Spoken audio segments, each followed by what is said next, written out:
Kedatangan Menparekraf Sandiaga Salahuddin Uno disambut antusias oleh masyarakat dan santri Pondok Pesantren Al-Hasaniyah di Sukabumi, Jawa Barat. Dalam kunjungannya ke pesantren tertua di Sukabumi ini, Sandiaga mempromosikan program santri benar kepada para santri agar dapat berkontribusi untuk pengembangan ekonomi umat. Agar Hari Santri Nasional ini tidak berhenti dalam acara seremonial belaka, tapi kita akan tindak lanjuti dengan peningkatan kemampuan tata kelola ekonomi digital yang dikelola oleh Bu Direktur Yuwana di sini.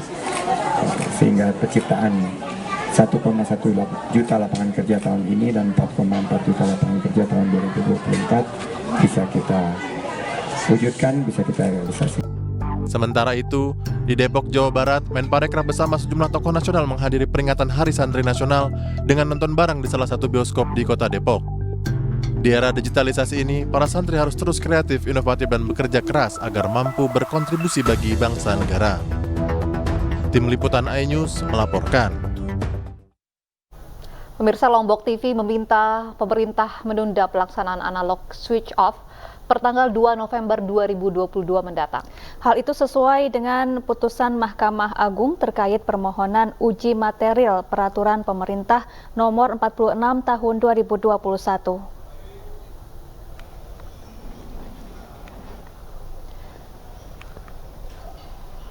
Lombok TV meminta pemerintah mematuhi keputusan Mahkamah Agung terkait pembatalan pasal 81 ayat 1 peraturan pemerintah nomor 46 tahun 2021.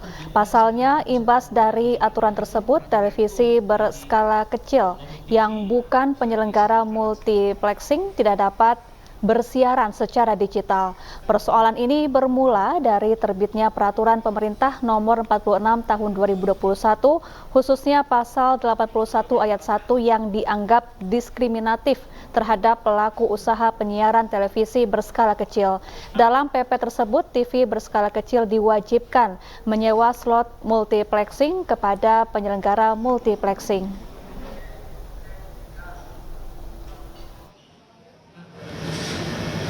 Di 2 November itu tidak ada pilihan karena seluruh TV lokal tidak ada yang mendapatkan pengelolaan MUX, jadi pada saat 2 November tepat tidak ada jalan bagi TV lokal untuk bersiaran kecuali menyewa, dan menyewa itu sudah. Mahkamah Agung di dalam putusannya menyatakan bahwa pasal 81 ayat 1 PP nomor 46 tahun 2021 sudah tidak mempunyai kekuatan hukum mengikat. Kemudian lebih lanjut, dalam pertimbangan putusannya, Mahkamah Agung RI juga menjelaskan bahwa menurut Mahkamah Agung bahwa yang menjadi titik tekan dalam permohonan hak uji material Aquo adalah mengenai pengaturan kewajiban.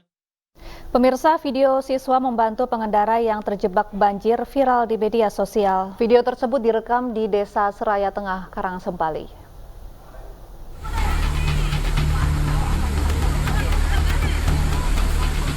Inilah video siswa SMP yang membantu pemotor menyeberangi derasnya arus banjir di Jalan Lingkar Pejongan Desa Seraya Tengah, Karangasem, Bali. Video ini pun ramai diperbincangkan di media sosial. Hingga saat ini masih ada sejumlah titik banjir di jalan utama Desa Seraya Tengah. Hal ini menyebabkan akses jalan kerap lumpuh saat kondisi air deras. Padahal jalan ini menjadi akses satu-satunya warga di beberapa desa serta siswa untuk pergi ke sekolah. Saat banjir tak kunjung surut, pengendara kadang nekat menyeberang yang beresiko keselamatan jiwa. Saat air landai, warga memanfaatkannya untuk melakukan aktivitas mencuci dan mandi. Di sini dah, karena jalur yang satunya tidak bisa dilewati, akhirnya sama-sama bersama masyarakat juga membantu anak-anak sekolahan biar bisa lewat. Jadi kemarin banyak kendaraan yang di sini apa ya? Banyak antri dia, satu persatu dia melewatkan saling gotong dia. Berarti anak-anak kemarin membantu melewatkan sepeda motor berarti apa ya? Iya, sama-sama itu sama rekan-rekan dari wilayah-wilayah lain. Warga berharap pemerintah segera menyelesaikan permasalahan banjir sebab sejumlah jalan yang menjadi lintasan banjir di Seraya Tengah menjadi akses utama warga, khususnya untuk perekonomian dan sekolah.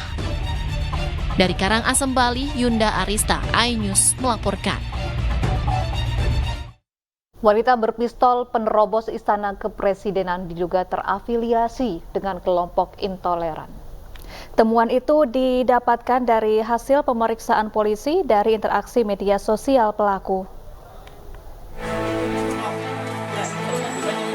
Kasus perempuan penerobos istana bernama Siti Elina akhirnya terungkap. Senjata api yang dibawa Lina diduga milik pamannya yang merupakan mantan anggota TNI. Lina membawa senjata api milik pamannya ke Istana Negara dalam upaya menerobos istana dan bertemu dengan Presiden Joko Widodo. Motifnya, Lina ingin menjelaskan kepada Presiden Joko Widodo bahwa Pancasila adalah ideologi yang salah. Dari hasil pemeriksaan polisi, aksi tersebut dilancarkan Lina usai bermimpi tentang akhirat. Polisi menemukan fakta bahwa Siti Elina terhubung dengan anggota Hizbut Tahrir Indonesia dan dengan Negara Islam Indonesia atau NII. Dan setelah kami adakan pemeriksaan, ternyata memang benar hasil pemeriksaan kami, tersangka ini juga mengarah kepada hal-hal yang terkait radikalisme dan juga teror yang lebih lanjut, nanti akan dijelaskan oleh pihak Densus 88.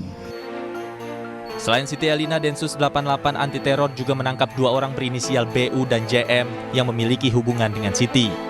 Fakta itu terungkap dari aktivitas media sosial Siti yang kerap berinteraksi dengan kelompok intoleran melalui media sosialnya.